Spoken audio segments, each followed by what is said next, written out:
I still remember the exact sound of the coffee machine sputtering in the break room, weak, rhythmic offbeat. That, and the way my fingers gripped the edge of the quarterly report binder. I'd stayed up until 3 a.m. preparing. The staff meeting was supposed to be a celebration. Bookings were up. Guest reviews were glowing. For the first time in 5 years, we were operating at full occupancy heading into winter. I'd planned to go over the numbers, share our progress, and maybe finally get a thank you from my parents in front of the team. Instead, they handed my brother the job I'd built with my own 2 hands. Effective immediately. My dad said, standing in front of the stone fireplace in the staff lounge, "Brandon will be stepping in as CEO of the lodge." I didn't move, didn't blink, just stared at the coffee in my hand, like if I looked hard enough, maybe I'd disappear into it. People clapped. Some hesitantly, some because they didn't know any better.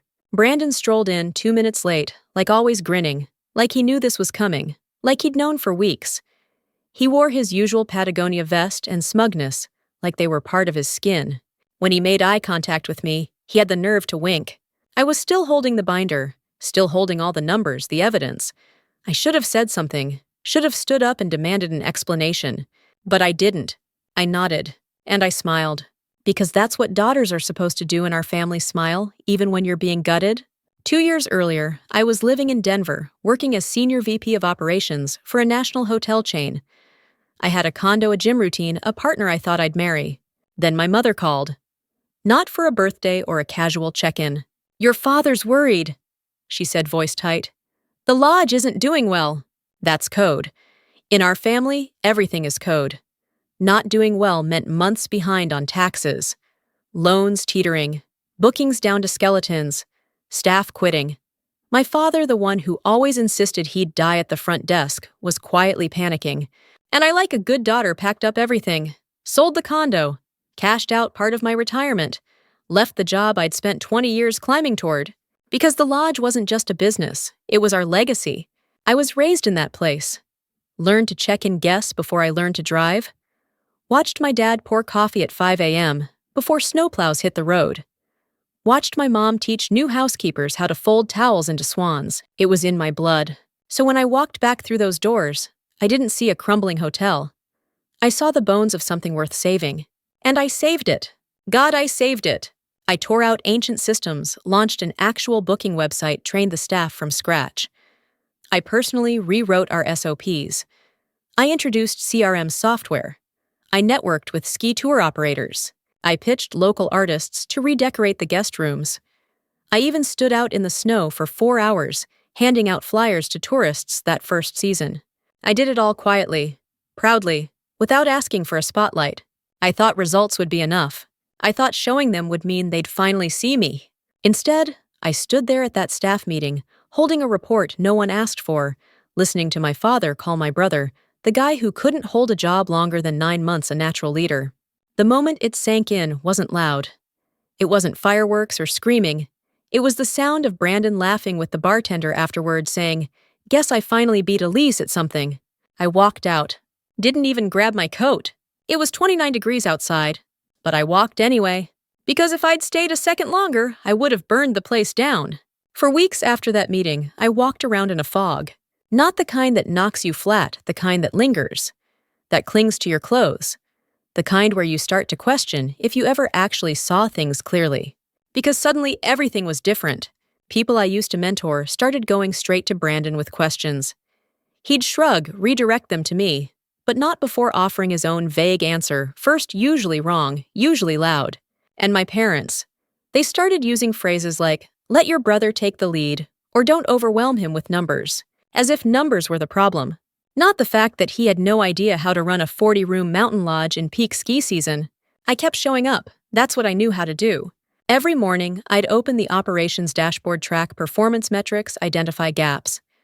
I watched the guest satisfaction rate dip by 3%, watched housekeeping turnover increase, watched our response time to customer emails fall from 4 hours to almost 2 days. I documented everything, every shift, every complaint, every fixable error. And still, every time I brought it up, I got the same tired smile from my mom. "Elise, you worry too much. Brandon's just getting his footing." One morning, I found him in the lobby with our front desk team bragging about some influencer he'd DM'd personally who might visit the lodge. No contract, no terms, just vibes. I pulled him aside and calmly explained why we don't comp high-season rooms without vetting reach and engagement metrics. He grinned. "You're so by the book." Like that was a bad thing. Later that week, I saw a reel of that influencer partying with Brandon and his friends in one of our suites, tagging the lodge with the wrong location. The video got 93 likes. I had to personally call 3 guests that weekend to apologize for check-in delays because his team forgot to log arrivals into the system. But it wasn't just work. It was little things, death by 1,000 paper cuts. One night during dinner at my parents' house, I mentioned that I'd started connecting with corporate ski partners again. My dad cut me off mid-sentence to ask Brandon if he remembered that fun little snowmobile tour they took when he was 10. I sat there, fork in hand, wondering how long I could scream in my own head before someone noticed. The worst was the day I found the budget binder on my desk, with a post-it note in Brandon's handwriting. "Going to simplify all this. Numbers don't inspire people, vision does." I stared at the note for a long time.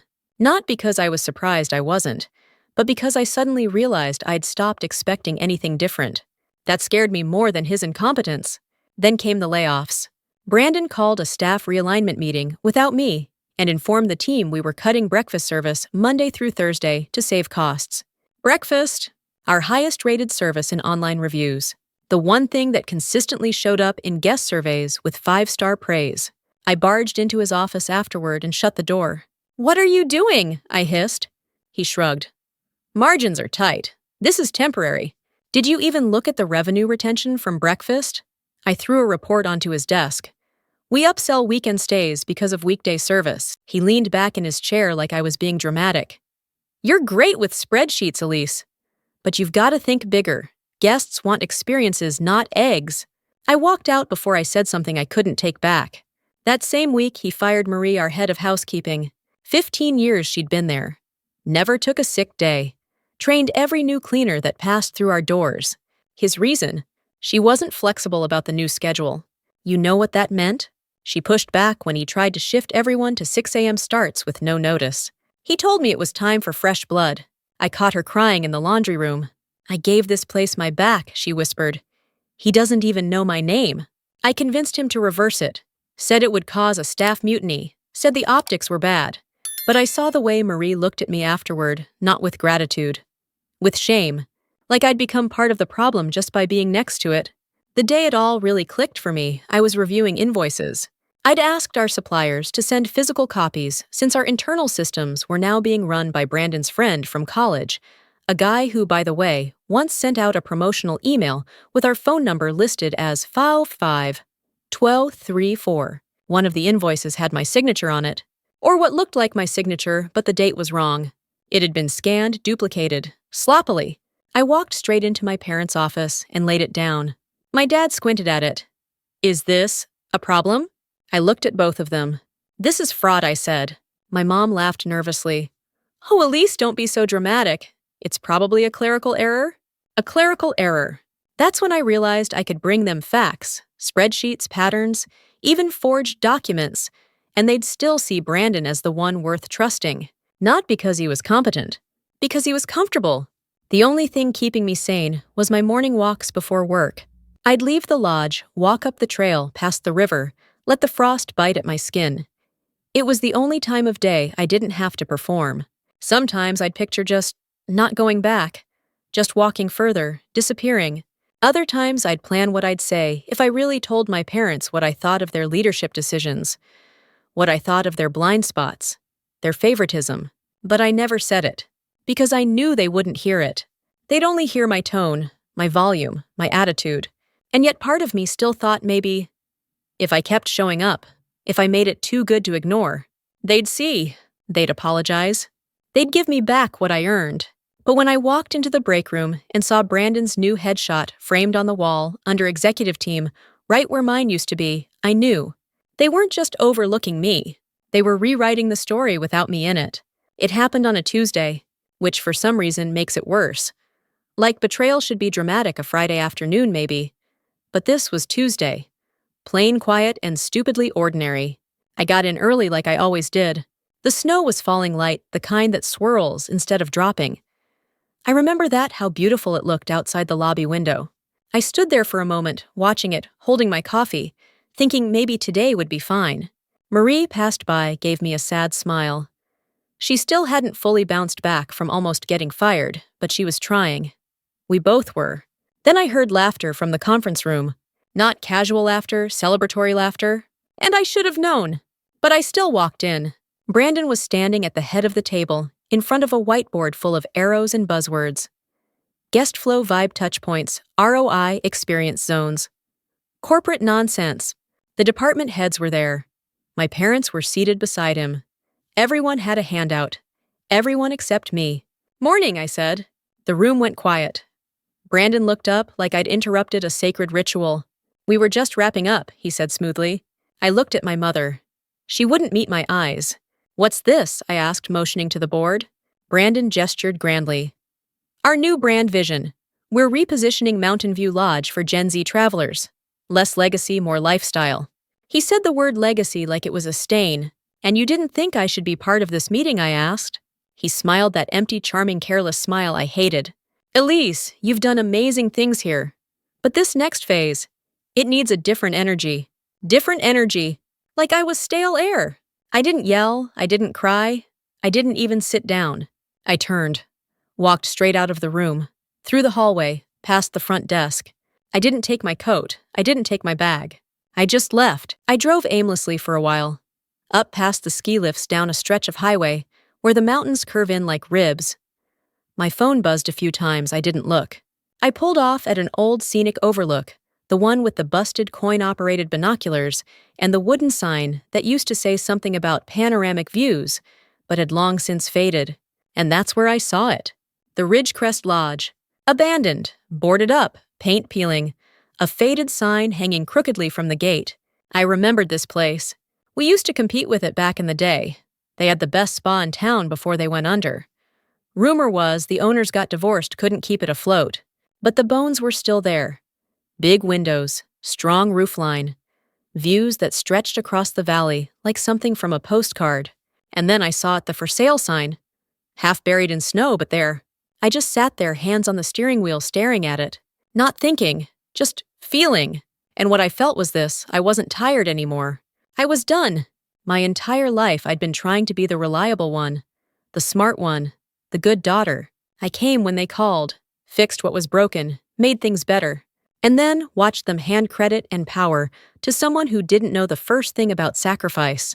I kept hoping they'd see. That if I was competent enough, gracious enough, indispensable enough, they'd finally say, "You matter more than convenience."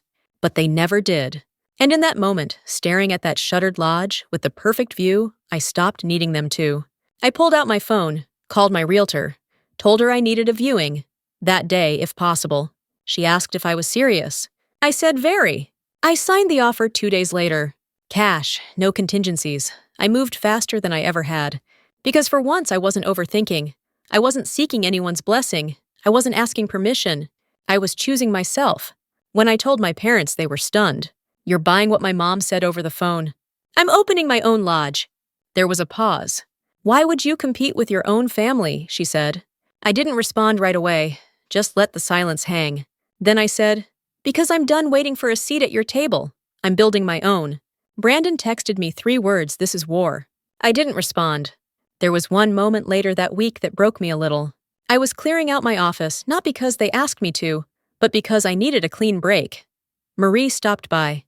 She didn't say much, just hugged me tight and whispered, "Don't let them shrink you again." I nodded, but I could feel the lump in my throat rising like it used to when I was little, and got sent to my room for talking back. Except now I wasn't being punished. I was walking away, and they'd have to watch me do it. The first thing I did after getting the keys to Ridgecrest Lodge was walk every inch of it alone.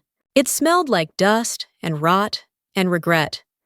The floors creaked in protest. The old spa room had broken tiles and rusted fixtures. Most of the guest rooms hadn't seen sunlight in years. But I saw it. The potential, the angles, the way morning light hit the ridge. I stood in the lobby looking out through the cracked windows, and I whispered out loud to no one, "You're mine now." I didn't announce anything publicly. I didn't throw shade online. I didn't even update my LinkedIn. I just got to work. My realtor connected me with a local contractor, a woman named Sophia, who didn't flinch when I handed her a 3-phase renovation plan and a tight budget. Ambitious, she said, raising an eyebrow. No room for average, I replied. The first few weeks were chaos. Broken pipes, outdated wiring, mold in the west wing. The boiler failed during our second inspection and flooded half the basement. There were moments I cried in my car with the windows rolled up. Moments I thought maybe I'd lost my mind. But every time doubt crept in, I'd remember the sound of Brandon's laugh in that meeting. The way my mother said, "Why would you compete with your own family?" And suddenly I'd find another gear. Word got around town faster than I expected. Some people called me crazy. Others called me brave. But the real surprise, 3 of my former coworkers reached out within the first month, quietly, cautiously. Marie was the first. "I heard what you're doing," she said, voice shaky. "If you need help, I'm available." I didn't hesitate. "Come by tomorrow, I'll make coffee." Then came James from the kitchen. Then Aaliyah from marketing. I didn't poach anyone. I didn't need to. People were ready to follow competence again. We rebranded as Haven Crest Lodge. I wanted a name that felt like a refuge, a fresh start, a place where guests and staff could feel like they belonged. Sophia brought in a design team from Denver. We gutted the spa, added radiant heat floors, built out an atrium that gave guests a panoramic mountain view from the lobby. We used reclaimed wood from local mills, repainted everything in rich earth tones, brought in local artists to fill the walls with texture and story. I didn't want it to feel flashy. I wanted it to feel intentional. Meanwhile, Mountain View Lodge was slipping. I didn't gloat, but I noticed. Guest reviews started dropping. Complaints about wait times, rude front desk staff, broken heaters. I got texts from former coworkers still there, still frustrated. Brandon was throwing influencer parties every other weekend, chasing clout instead of quality. My parents tried to ignore the shift. At dinner one night, one of the few I still attended, my mom said, "Isn't it exhausting running things all on your own?" I just smiled. Not nearly as exhausting as being ignored. Our soft opening at Havencrest was magic. We only filled 40% of rooms on purpose. I wanted to stress test everything, the systems, the team, the service flow. And it worked. Guests left notes. "Best sleep I've had in years." Staff so kind I almost cried. "You can feel the soul in this place." I cried that night. Not because we'd won anything yet, but because for the first time, I wasn't managing someone else's dream. I was living mine. We hosted a fundraiser for the local animal shelter 2 months later. Packed house, live music, donated stays to the raffle. It was the first time in years I felt part of the community, not the girl behind the desk, not the reliable daughter, just Elise. Just a woman who built something that worked. Of course, the backlash came too. I got dropped from the regional tourism board. No reason given, just leadership changes. Vendors from town started going cold. Longtime contacts wouldn't return calls. I found out later that my mother had been calling them directly. "It's a family situation," she told one of them. "We just want to keep the community intact." Translation: "Don't help, Elise." So I pivoted, found vendors in Denver, partnered with national wine distributors, found eco-friendly soap makers out of Boulder, who were better than the ones I used before. Every door they closed made me look for smarter windows. Then, 6 months after I bought the property, I got a call from the Colorado Hospitality Guild. "We'd like to nominate Havencrest for Boutique Hotel of the Year," the woman said. I sat on my porch for a long time after that, because it wasn't just a nomination, it was proof that I wasn't crazy, that my instincts weren't wrong. That building quietly without apology could still make noise where it mattered. The day we shot the photos for the article, I stood in the middle of the Havencrest lobby while the photographer clicked away. Light poured in through the windows. Guests were laughing softly in the lounge. James brought out a tray of fresh scones. Marie smiled at me from the concierge desk. I felt full. Not flashy, not loud. Just full. A few days later, my parents showed up at Havencrest unannounced. I saw their car pull into the parking lot from my office window. My heart did that old familiar thing, thudded like it wanted to run. But I didn't move. I let them walk in, let them see the lobby, the fireplace, the art, the full occupancy board behind the desk. "Wow," my dad said. My mom nodded slowly. "It's impressive." I waited. Then she said it. Brandon's struggling. Of course he was. The hotel's bleeding money, my dad added. We were wondering if you'd consider stepping in, just to help, not permanently. I didn't say anything right away. I let the silence fill the room. Then I looked at them both and said calmly, I offered to help a year ago. You said no. They didn't fight me, didn't beg. They just nodded like maybe they finally understood. Or maybe they didn't. It didn't matter anymore. The Colorado Luxury Hospitality Awards were held at a resort I used to secretly dream about working for back when I was climbing my way up as a junior manager in Denver.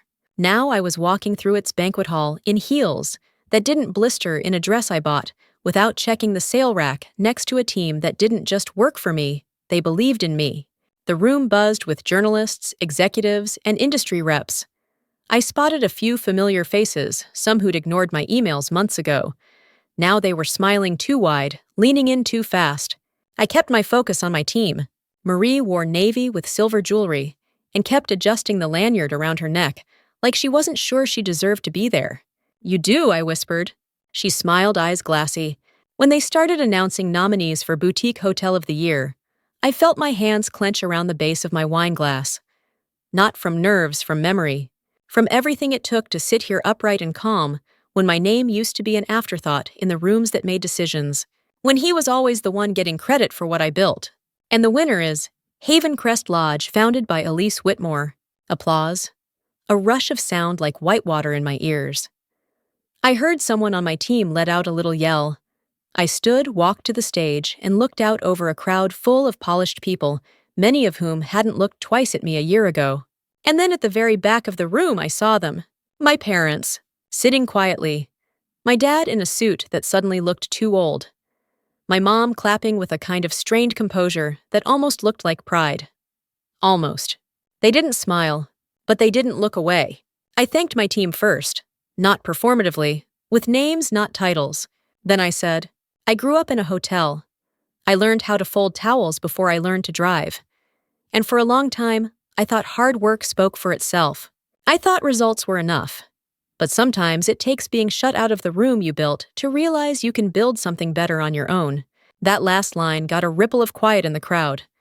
A few people clapped. A few looked uncomfortable. I didn't care. I wasn't speaking for them. After the ceremony, a woman approached me with a press badge. Said she was writing a feature for a national travel magazine. Wanted to profile Haven Crest, not just the hotel, but the journey. We sat in the lounge for almost an hour while I answered questions. She asked about branding design team structure, then paused. Is it true your family runs the other lodge in town? I sipped my drink. They used to run it. Now it sort of runs them. She blinked. Would you ever go back? I smiled. I'm already home.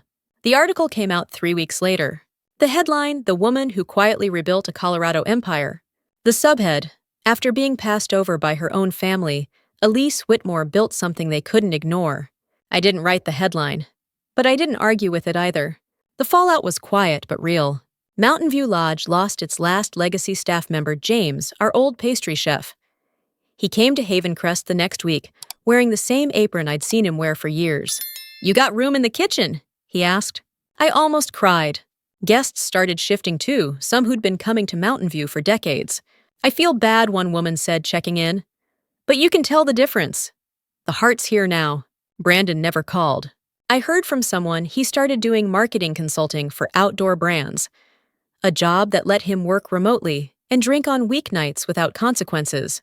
The lodge still open, still gasping. They started offering 2 nights free with every one booked discounts during high season. A few online travel blogs listed them as once iconic, now struggling. I didn't celebrate, but I didn't save them either. The last time I saw my parents was at a community business panel. They came up to me afterward cautiously. My mom said, your speech. It was impressive. I nodded. My dad offered, you did good, Elise. It didn't feel like much, but I realized I didn't need it anymore. It didn't sting. It didn't thrill me. It just felt done. Now, every morning, I walk into Haven Crest through the front lobby doors like I'm a guest. On purpose. I stop. I breathe in the smell of fresh coffee and cedar. I watch the staff move, fluid, confident, happy. I watch couples curled on couches by the fireplace, friends taking selfies near the mountain mural guests, asking about snowshoe rentals and local hikes. And every time I think, this is what I wanted for all of us. But I'm glad I got it for myself. Sometimes people still whisper about the family drama. They ask if I regret how it happened, if it was worth the fallout. Here's the truth. I didn't burn the bridge. I just stopped walking across it alone. I didn't fight to be chosen. I chose myself and built a space no one could take from me. They gave him the title, but I built the legacy. For years, I thought if I worked hard enough, stayed loyal enough, they'd finally see me. But sometimes the people closest to you are too invested in the version of you that stays small. So I stopped waiting for a seat at their table and built one of my own. Now, when I walk into the space I created, I don't hear their applause. I hear my own footsteps. And that's enough. Because being overlooked didn't break me. It revealed me.